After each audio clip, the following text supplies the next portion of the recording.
For anybody who hasn't been to a Young Living farm before, this one is quite different than the other ones. As we're pretty fond of saying, we're pretty informal here. We're pretty laid back, and we're going to do some things that the other farms typically don't.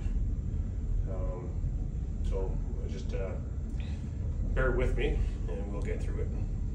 Sounds good. So yeah, we're going to lay out a little bit of how Kevin and I came here, and a little bit about ourselves, a little bit about the farm process, some of the core beliefs that we have here at Young Living that pertain directly to the farm and from the harvest right into the bottling.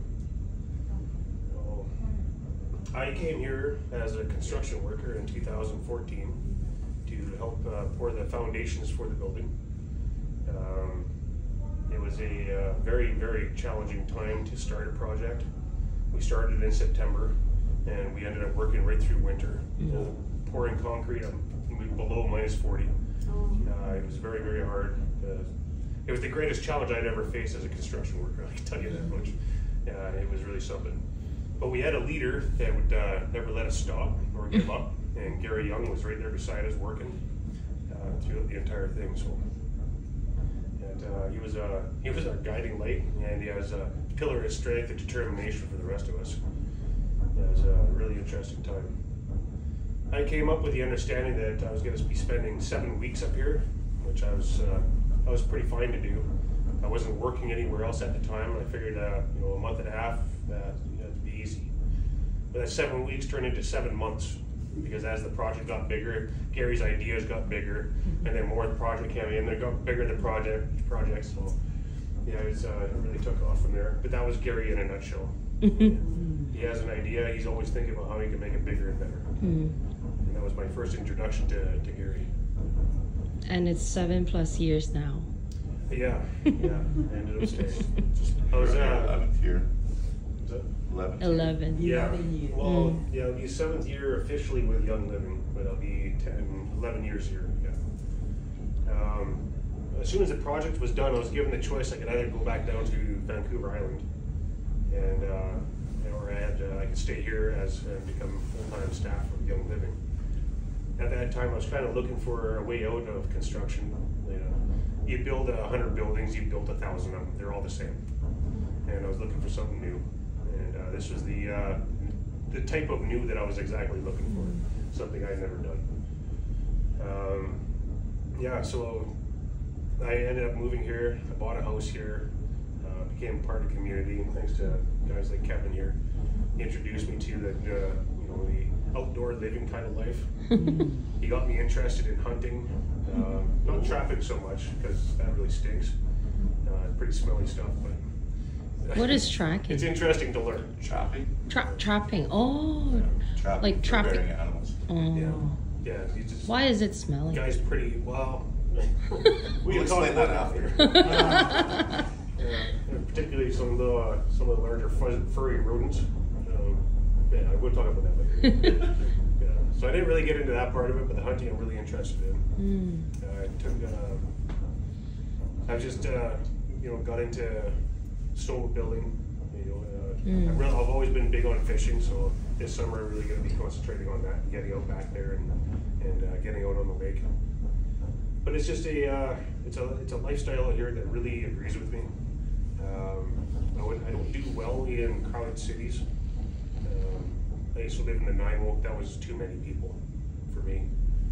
And after living up here, I'm finding like even Fort St. John is a little bit too busy for me too. You come over around that last bend, and I can see all the lights out of Fort St. John's, almost like driving into LA. Holy cow. I didn't know there's so many people in the world. Yeah. Come to Hong Kong. So how many people in this town now? 2,500 right now.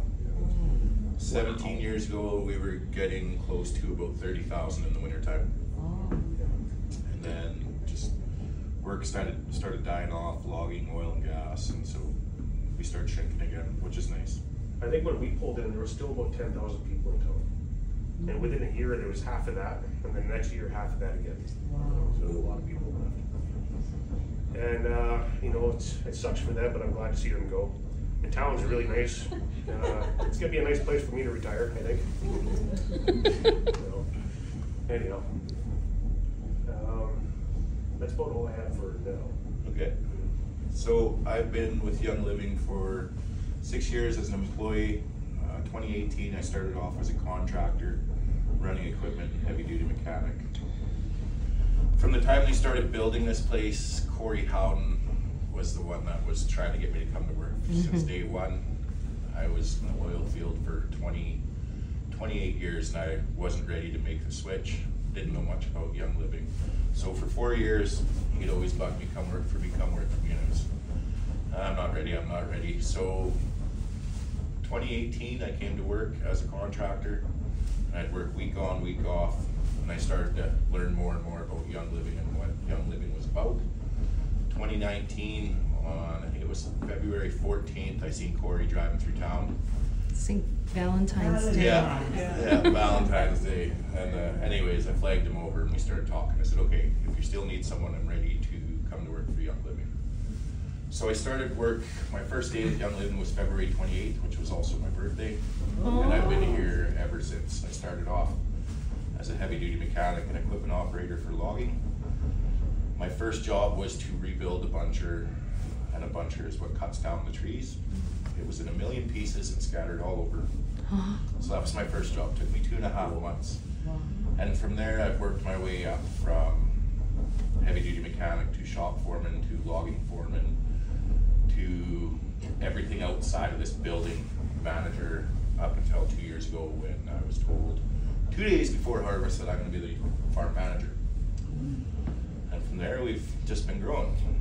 So over my career at Young Living, I've started working with local governments, BC Fire Services, local landowners, forestry, on trying to grow our operations and stay a little bit more busier.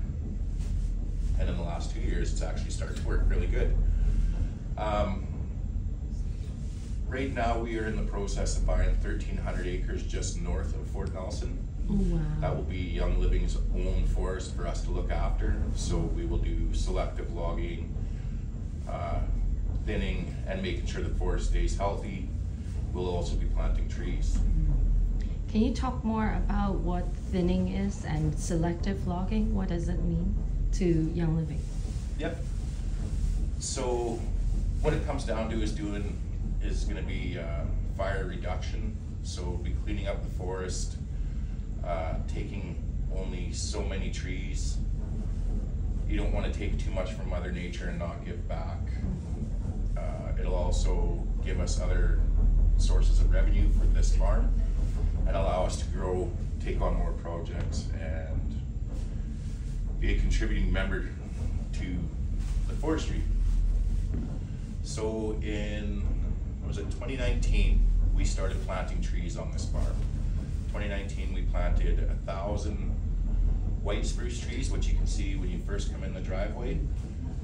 Behind us here, we planted 5,000 lodgepole pine, and then down in the lower field, we planted 18,900 black spruce trees in our first year, 2019. Every year since, we've been planting between 10 and 18,000 trees, except for last year. So last year, May 10th, we had a forest fire start about half a kilometer up the road from the farm here, and we all got evacuated for a month. So that fire burned towards town, burned across behind the farm. We lost a bunch of our seedlings. We lost about 65% of all our tree seedlings. There used to be, if you remember, there used to be a big log barn behind the member house where you guys are staying. That burnt all the way around that house, 30 feet. It was all on fire and burned towards town. So with that being said, last year was pretty slow for us. We couldn't do nothing, and even 3-4 months after that fire had already moved through, we'd start disking our field and the field would start on fire again because the soil underneath was still hot, and so we were just giving it oxygen to start on fire again.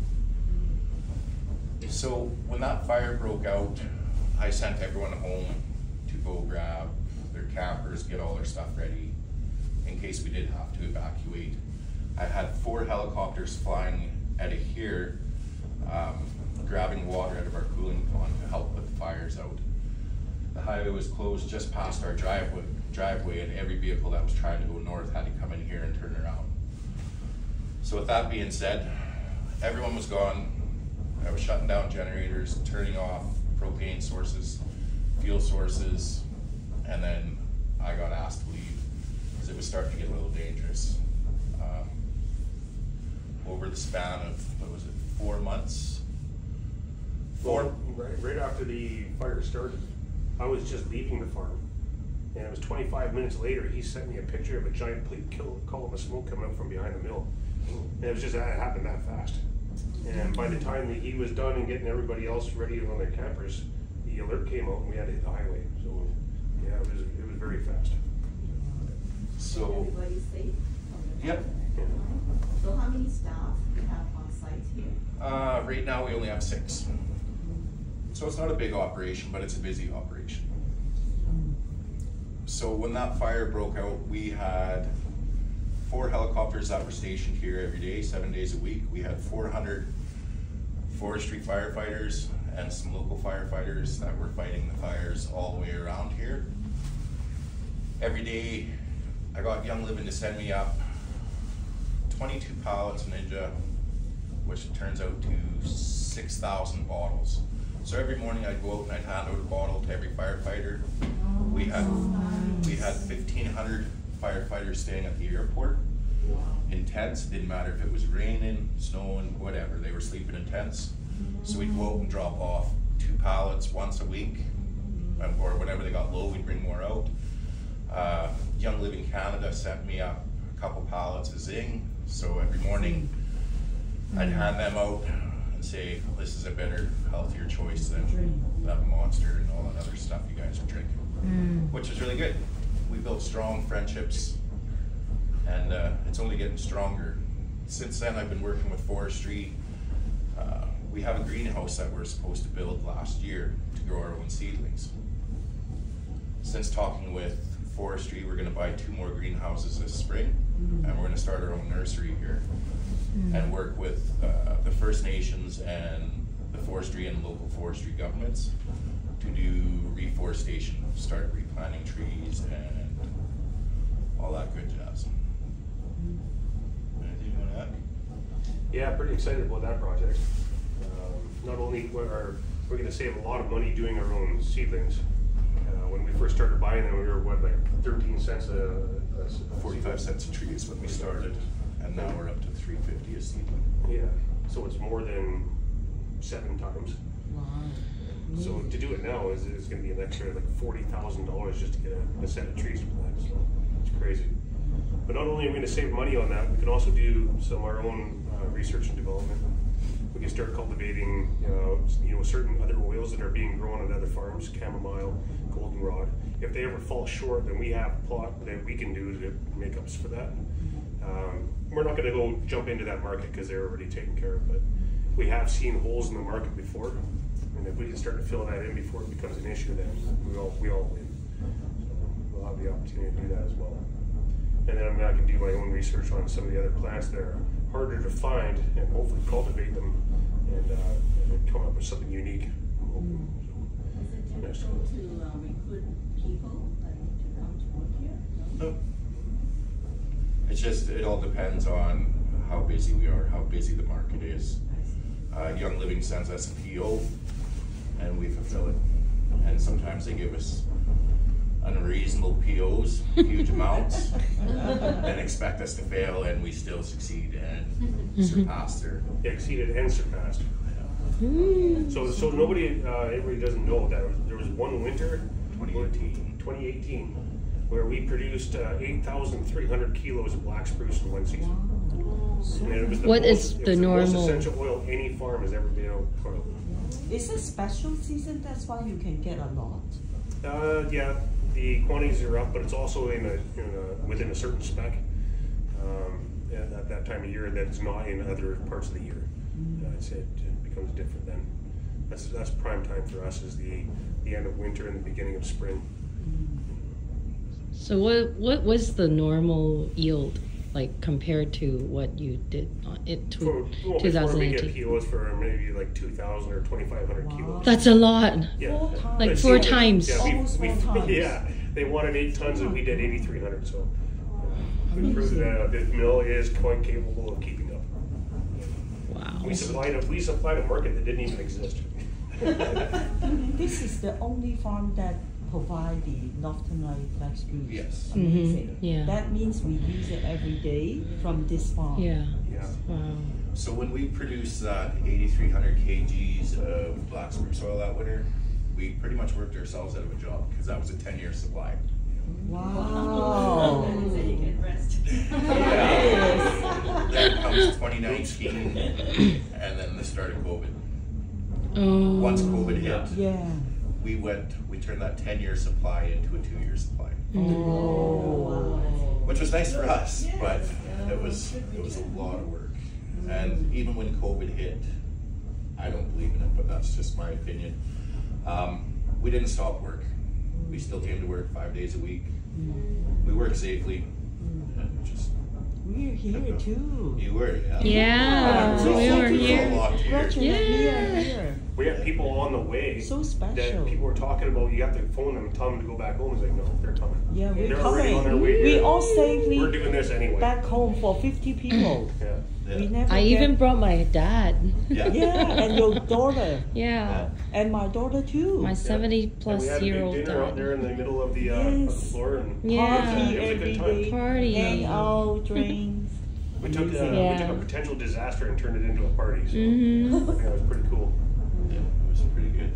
So who knows why this farm was started, other than the 4 people that have already been here?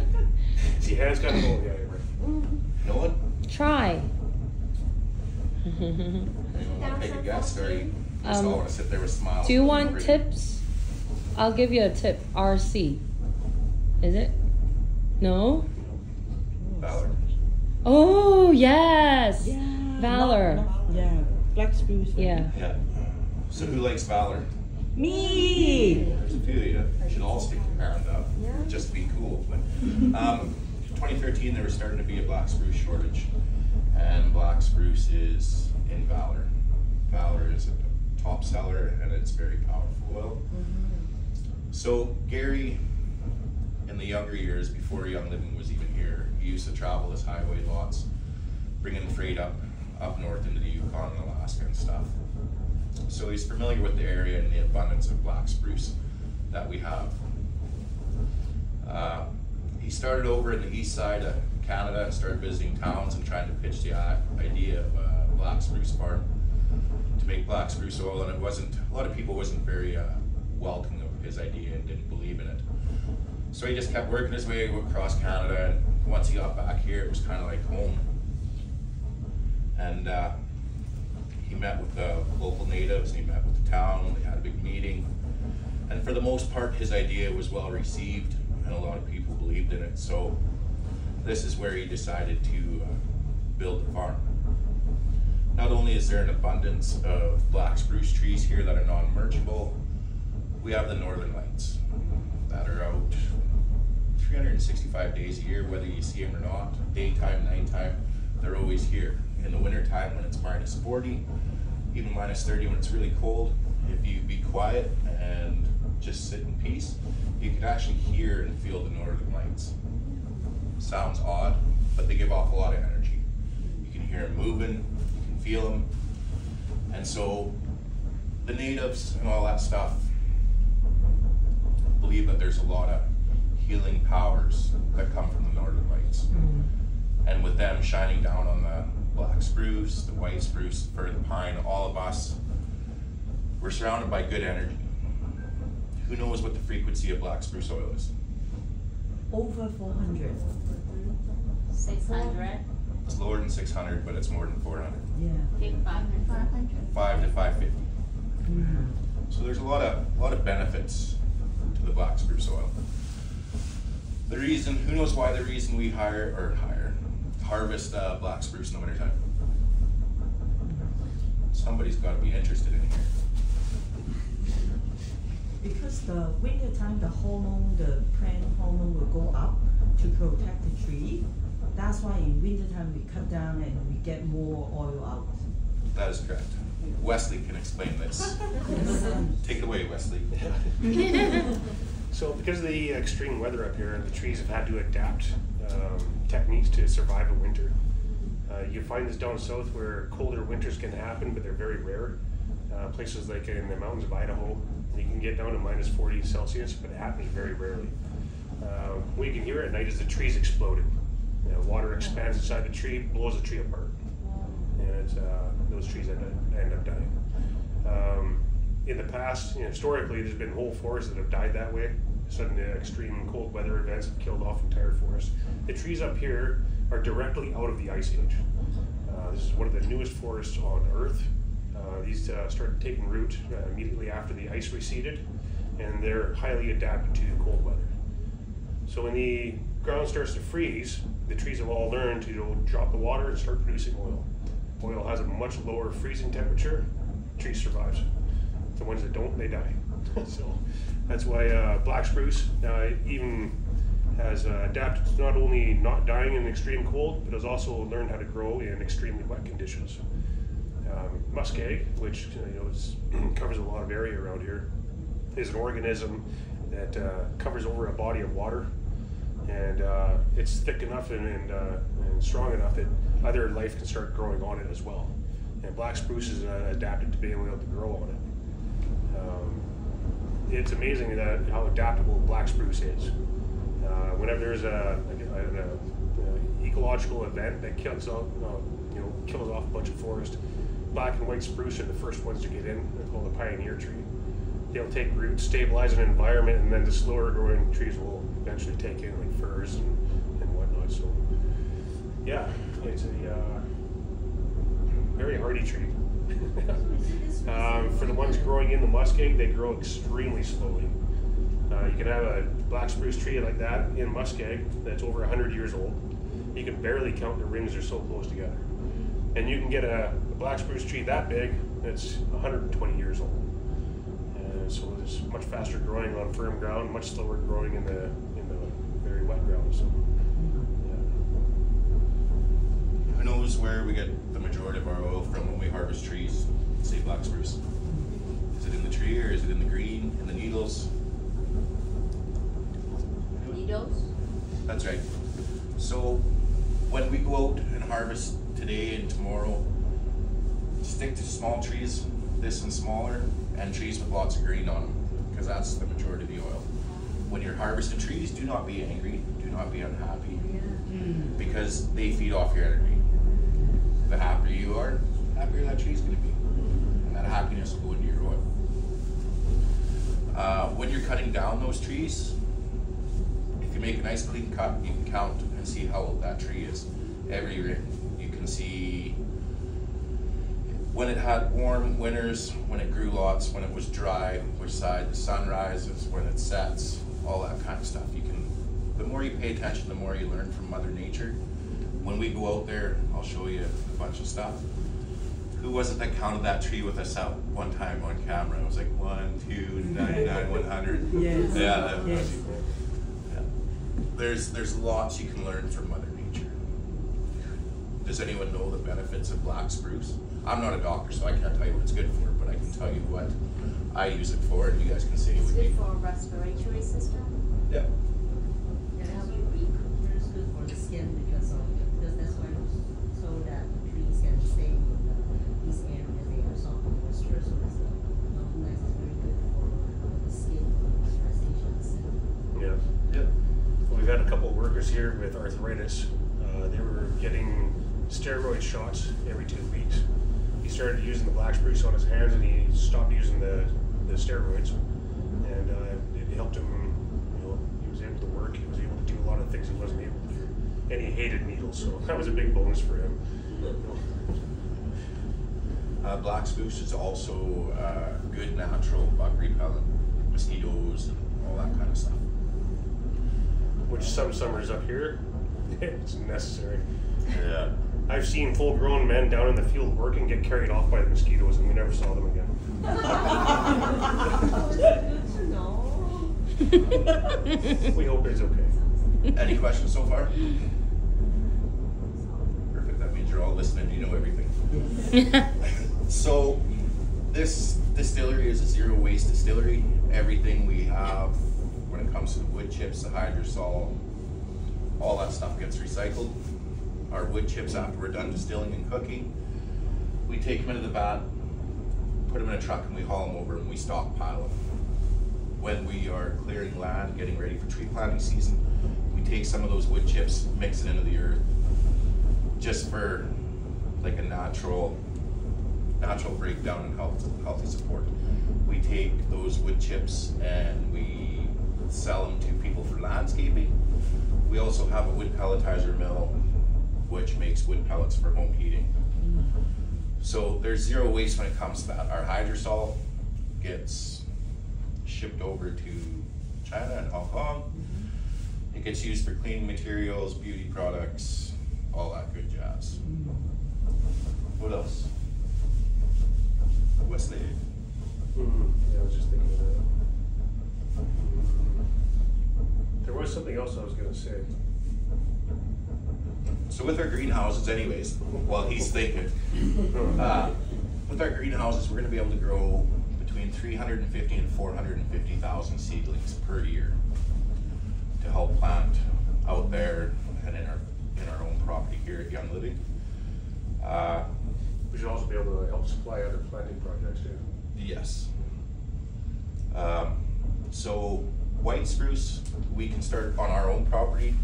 We can start harvesting in another 15 years. That'll make those trees 20 years old and about 15 feet high. Pine trees, we got another 10 years. They're one of the faster growing trees. And then black spruce, I won't be alive when we harvest those because that'll be 50, 60 years and I ain't living that old. I wonder, last time we bought some tree. Gretchen, do you remember? We paid our own tree. Yep, so that's down in the lower field. Do we get to see them? We can bring a shovel down there and shovel them out, but they're all under snow right now. They're only like that high, and snow is like that. So Another 10 years. another 10 years and they should be poking out of the snow when you come up with that. How long does it take to grow this maximum height? For a black spruce?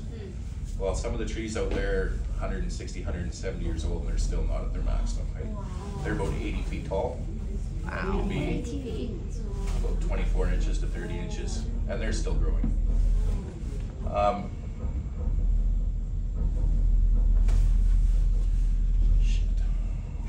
So for the last 10 years, we have been doing all our harvest on private land. So it's farmers that own a bunch of land and they want to clear it so they can either have it for grazing for their cattle or to grow products, wheat and stuff like that. So that's what we've been doing, and that's what we're gonna do today and tomorrow. You'll likely be doing that for a while. A few more years, yeah. Like even with the new acreage that we have out there, we're still going to work with people locally. Just 'cause it's such a beneficial relationship for us both. So yeah, typically a landowner would have to spend anywhere from $50,000 to $70,000 a year clearing their own land, and they ended up with partnering with us because we go in there, we do the harvesting, we take the trees out that we need, and we pay them a percentage of the profit we get in return. So instead of spending that money, they're actually making that money, getting their land cleared for agriculture. So yeah, it's a double handshake there. It works for us, it works for them, and Builds a strong partnership with the community. It does, yeah. I have a question. Is that the cooker right now is not the same that like before? No, so that's a new boiler that we just installed, and first day of winter harvest, first group was Carol Houghton, so her first day here was our first time firing that up and testing it. It was a little scary. Talk about cutting it close. Yeah. It's from the Highland Flats, right? Yes. Yeah. I'm not going to talk about it. I'll let Kevin talk about it because that's his baby. Yeah. And I don't want to steal his thunder. He doesn't get a lot. He doesn't get enough thunder, No. so I don't feel like we should be taking any of that away from him. So, Steam boss. Yeah. You want to take over to yours? Yeah. No questions? Any questions? Can't See think lots of of beautiful one. smiles, lots of sleepy eyes. So within a year, so when you harvest, is it just 2 months or 3 months, or you can actually harvest as much as you want? So yeah, that's what I was going to talk about. Thanks for bringing that up. So we start harvesting black spruce January, February, right up until the end of April, weather permitting. Every tree that we harvest here has different time of year. If you distill and chip white spruce in the wintertime, it smells like cat piss. Some old ladies love that smell. I do not. Same goes for pine. If you do it in the summertime, it doesn't smell very good. Yeah, it stinks pretty bad actually. So usually, it all depends on our orders from Young Living, but winter and fall is mainly our harvest time. So we do it for 8 weeks at a time. Over the summer, we're fixing equipment, we're tending to the fields, making them pretty, making sure the trees are growing and watered. Pre-winter, like November, we're getting ready for winter harvest. And obviously we get lots of snow here, so we're tending to all that stuff. Yeah, I think fir is the only one we do in the zone. Fir, yeah, and then fall is white spruce. Winter is black spruce, and tail end of winter we do lodgepole pine. So, I heard you guys did planting for white fir. white spruce. Sorry, white spruce. Yeah, so those are the When trees is when it? you first come in. And will you be doing it like as an annual thing? Yep, so when we started out, we only started out doing 2 weeks of winter harvest for members to come up. Then we went to 4 weeks, and then, yeah, 6. I know. 6 weeks, and now we do 8. 8 weeks in the fall, 8 weeks in the winter. I'm also going to be starting another program for the kids called Young Living Seedlings. I've been working with a member over in Toronto on that one actually. And that one is based towards kids, getting kids interested in plants, soils, bugs obviously, and tree planting and learning about the oils. Because we're all getting older and we need someone to carry it on. Everything in life starts with some form of seed, whether it's people seeds or tree seeds or plant seeds.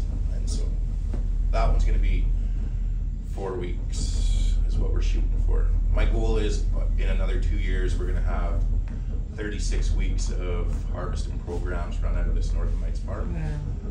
That'll keep more people coming in and learning from small to old, big to tall. So what time would that be?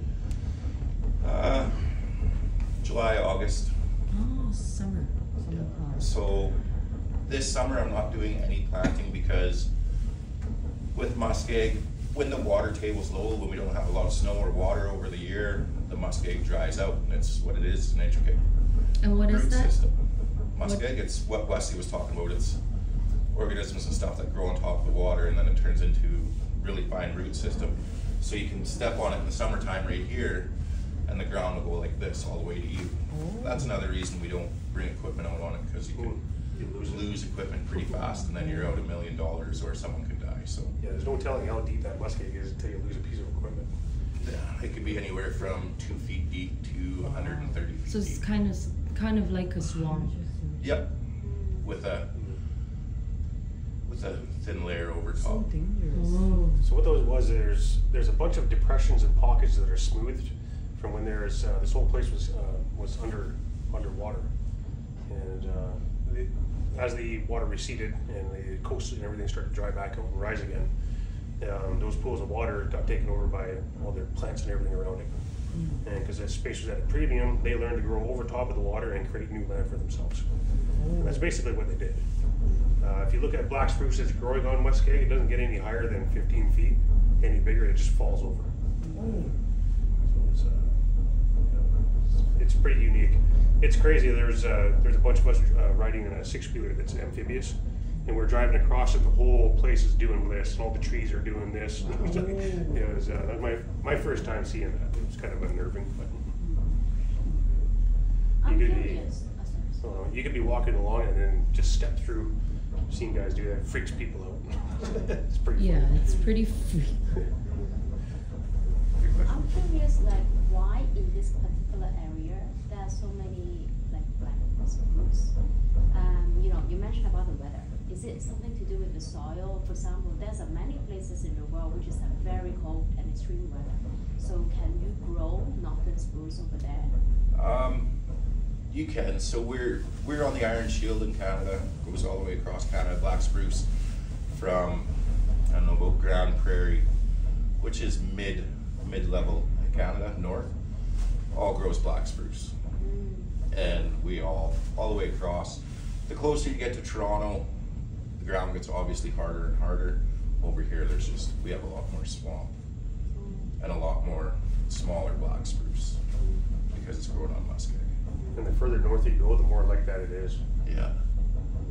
Up in the territories right across the border, if you were to fly a half hour north, and you get up into a place called the Salt Pans, and at any time you're only a few inches above the water line.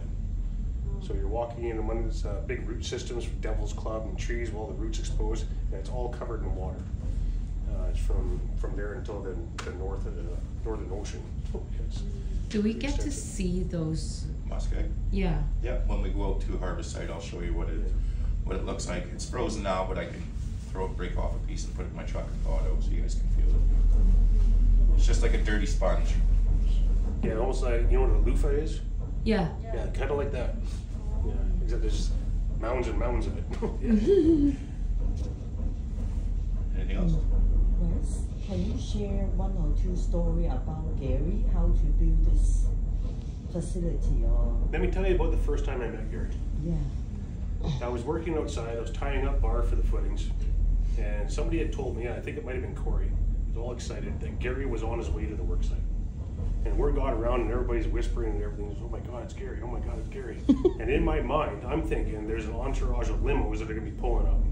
And it's gonna be a big show and there'll be newspapers and probably a chopper overhead and whatever, because the guy's such a big deal, right? And I'm working away, and in 2 hours I leaned over to Corey there or somebody, and it was like, oh, I thought Gary was coming here. He's like, oh yeah, he's over there. And he was just climbing up onto a cat, getting it started so he can go and plow at the bottom of the field, start removing brush. I was like, well, that doesn't sound like the multi-millionaires that I know of. He's just wearing a work vest and you know, he got jeans and dirty cowboy boots on, work gloves, and he was going down to the field to go work. And I thought that was very, very interesting. As that guy did not flash his wealth. You know, I mean, he's just very down to earth. The way he treated people was also very genuine, just straight up. You know, talk to you exactly like you talk to anybody else. Yeah. And that's what really turned me on to his way. And that was really eye opener for me. As successful as that guy is, he's never used his success against anybody. You know, that didn't deserve it. He's done that before too. There's a couple more stories of that down in Ecuador that I don't know how he does it. Just ended up working out, even though it looked like everything was going to fall apart. I wish I could have been there with his time in Nepal, helping with the earthquake relief. I guess he was in pretty rare form during that time. It was really something to see. I wish I could have been a part of that. But yeah, there's so much. There's so many stories about Gary that you couldn't tell them all without actually living another life. This guy was like 3 people in one. And like there was times where they were on a boat down in on a river in the Amazon looking for a new species of plants. And just right there in the middle of crocodile-infested rivers, he'd jump out of the boat and swim to the shore and go and grab a flower that he saw on a tree. And everybody else is like freaking out. And he was just like focused on that one thing and he was going to get. And there's thousands of stories like that. Yeah. I couldn't tell enough of them. It was interesting. There was we had a bunch of people from southern states come up, Carolina and Louisiana, to help with the excavating, getting the cooling pond in and all the lines and everything. So there's about 14 of us employees. And he ended up renting a 2-level house in town. And we all lived in the same house. There's like 20 something of us. We didn't own the house. We didn't tell the landlord we were going to build 14 bedrooms in the basement. We just went ahead and did it. And that's how the first months of this place was. That's how we were very, very close. Everybody knew what everybody else was doing because there was no privacy whatsoever. It was pretty interesting. It was an eye opener for me. As we go along throughout the week, if one comes to mind, I'll relate it to you. It was a real experience. Okay, let's go over to Wesley's office and he can explain to you what he does. Okay. Other than stand here and look.